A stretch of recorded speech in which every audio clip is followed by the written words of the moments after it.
Abebembezi ba district ya Ntunga mu bigwireho ebinabera hari Igorora Primary School bimazireho sente zirukwika miliyoni 202 hamwe n'ebindi binabena kamena hamwe na office z'abashomesa ha Rwamukuru Primary School ebimazireho miliyoni 300.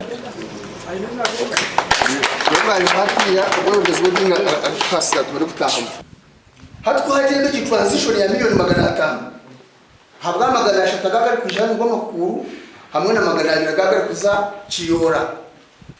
za affectinga eseti twatutunga za SFG mwe ya SFG kutuhera miliyoni 5 kaga ziba batwaga hatu bakatweza 205 izindi za kirabaze yeterera mwe nabazishaka abana tubakigaruka mu mucucu nankumbe ningambo hona headmaster turukumuza abana yagira tasi ikizimbe kiri omwana orabeya twatorine birase tuisha kweta baziri buri mwana bamugurire bandika bagiga hare atakara batsamu kije amashomera gagombi gatwiro mu mbera mbi otireho no kugwisa beji hati katorone fast grade abana bitu nitwe ture mu emyaka mushaje tumukatunga ga fast grade tukwe emyaka mushaje nange emyaka mwenda mutaka tungere fast grade ba inspector hata katolo to atamisho mingi reka turebe na performance mu class. By the way, for your information, n'abagenyi bakora ba district ahatine cyakubinci tuzibera performance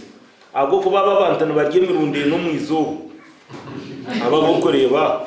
kandi abantu mu district barya kabiri. Omuhwezi wa Disa wa district ya Ntunga mu Mbabazi Lawrence arabwira abashomesa bona bari kugwisa beji ngo barye n'ururya aburiho performance ati no mwe muntu muri na kulida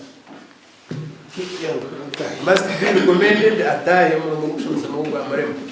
must be sure and tigamba n'amazina bebyo kutransferinga head cyangwa dire kuri yitisho mero yaza kuri yideni yaza kuri no mureke twongere abana bongere kushoma bongere no kwetegereza kandi no kumanya nko ku disoya y'abagambira.